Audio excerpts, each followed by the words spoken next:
আল্লাহ রাসূল সাল্লাল্লাহু আলাইহি ওয়াসাল্লাম এক হাদিসের মধ্যে ইরশাদ করেন, সিয়াহ সিত্তার 6 কিতাবের এক কিতাব সহিহ মুসলিম 148 নম্বর হাদিস।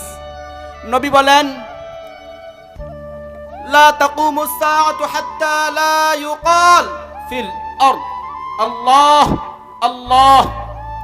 নবী বলেন, ততদিন পর্যন্ত কিয়ামত হবে না, ততদিন পর্যন্ত কিয়ামত হবে না যতদিন পর্যন্ত আসমান ভেঙে পড়বে না, জমিন ধসে যাবে না, পাহাড়গুলো রুইয়ের মতো অর্থাৎ তুলার মতো যতদিন পর্যন্ত উড়বে না ততদিন পর্যন্ত কিয়ামত হবে না। যতদিন পর্যন্ত এই জমিনের বুকে একজন আল্লাহ আল্লাহ বলনে ওয়ালা লোক জীবিত থাকবে ততদিন পর্যন্ত কিয়ামত হবে না। সুবহানাল্লাহ বলবেন না? কিরে ভাই, আমরা কি আল্লাহকে আল্লাহ বলে ডাকি না? নামাজে, কাজে, খাবারের সময়, বাথরুমে যাওয়ার সময়, বাথরুম থেকে বাইর হওয়ার সময়, সমস্ত কাজে কর্মে আল্লাহকে ডাকি কি ডাকি না? তার মানে কি আমরা আল্লাহকে ডাকি বিদায় এখনো আল্লাহ তাআলা কিয়ামত করেন নাই। তা আমাদের মর্যাদা আছে না নাই? আমাদের দাম আছে না নাই?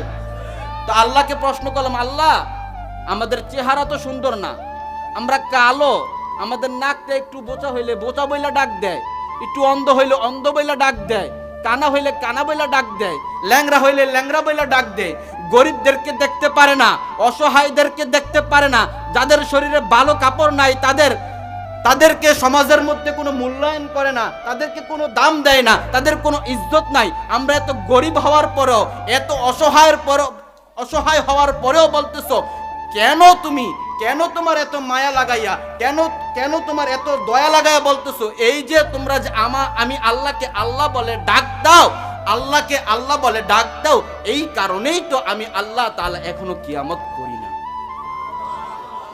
কি করে না ভাই? যদি ভাই কইতাম যেই ভাবে আমরা গুনার দিকে অগ্রসর হইতেছি, পাপের দিকে এত দৌড়াইতেছি, যদি আল্লাহরে আল্লাহ না বলে ডাক দিতাম কিয়ামত কবে হয়ে যেত? চিন্তার বিষয়। আজ থেকে 1450 কি 1500 বছর আগে আল্লাহ রাসূল সাল্লাল্লাহু আলাইহি ওয়াসাল্লাম আল্লাহ আল্লাহ বলো এটা শিখাইছে। আমার নবী চাইলে তো কিভাবে সূর্যকে পূজা করতে হয়, কিভাবে চাঁদকে পূজা করতে হয়, আগুনকে পূজা করতে হয়, মাটি দ্বারা পাথর দ্বারা মূর্তি বানাইয়া কিভাবে পূজা করতে হয় এটা আমার নবী শিখাইতো। কিন্তু আমার নবী তা শিখায় নাই, এটা শিখায় নাই। আমার নবী শিখাইছে আল্লাহকে আল্লাহ বলে ডাক দাও যদি দুনিয়াকে টিকিয়ে রাখতে চাও,